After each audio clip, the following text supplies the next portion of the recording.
First this hour, could Israel be inching closer to the possibility of a general strike?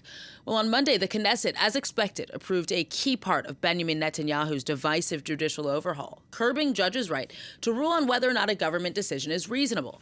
Now, that development fanned the flames of the now 7-month-old protest movement and even threatens to drive a wedge into U.S.-Israeli relations already under strain. Meanwhile, Israeli Arabs, about a fifth of Israel's population, are watching it all with growing apprehension. For more on why that is, we'll speak now to France 24's international affairs commentator Douglas Herbert. Hi, Doug. So Monday's vote obviously has deepened rifts within Israeli society. Do you think the situation is about to get worse? It's not what I think, it's what's happening on the ground right now. And right now, what we can say clearly is that the tensions are far from subsiding. There's a sense among the critics of the law that the Knesset, the Israeli parliament, and remember, there's only one house in the Israeli parliament, so their will is the legislative law of the land, that they literally just brushed aside. They dismissed the concerns of a lot of the country. Obviously not all the country because it's polarized. There's a sense also among some that even though Benjamin Netanyahu, the prime minister, was the instigator of this bill, and he is the one obviously who spearheaded and led it through the parliament, and is the one ultimately, you could say, is responsible for this vote, there's a sense that he was also to a certain extent in thrall, that is taken hostage by the very hard ultra-nationalist, ultra-conservative, religiously conservative hard right of his coalition.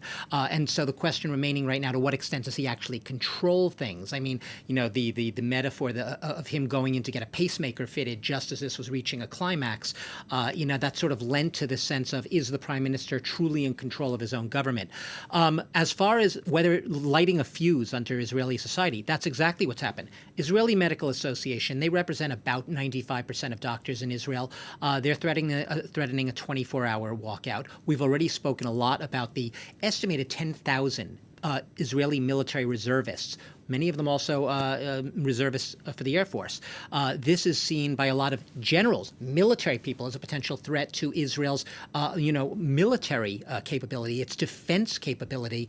In that sense, then, yes, making Israel more vulnerable, perceived from the outside as well. The next steps right now are what everyone's waiting for. Is there going to be legal action? There's likely to be some sort of general strike.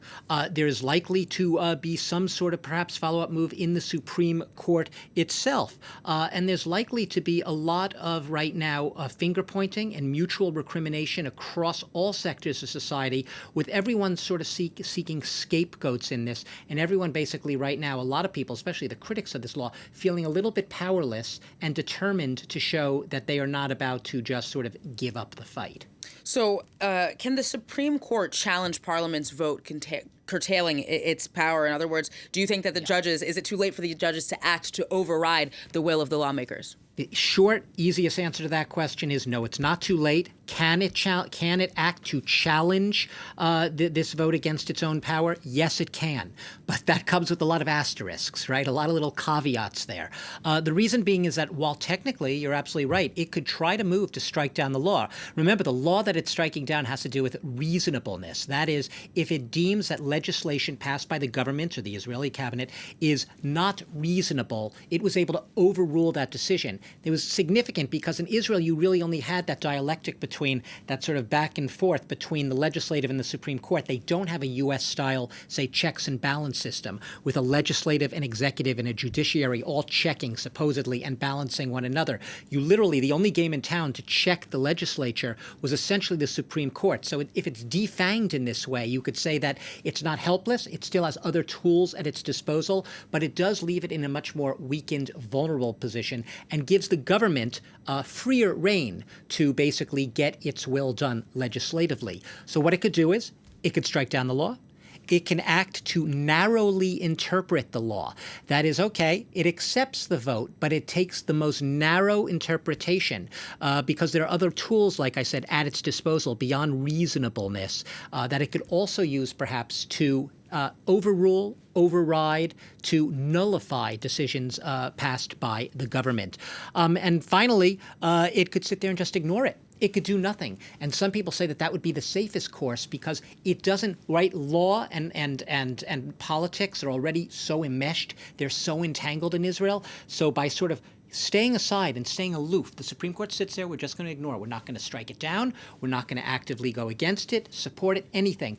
It will perhaps help reinforce the argument of those who say that the Supreme Court at the end of the day is not a partisan organization. It is simply trying to act in the benefit to uphold Israeli democracy, to uphold the integrity of Israel's institutions. That is where its task ends. So by not getting involved, by not entering the political fray, so to speak, some would argue, not all, that would reinforce the credibility of Israel's Supreme Court. We'll see where this takes us all then. Douglas Herbert, thank you very much.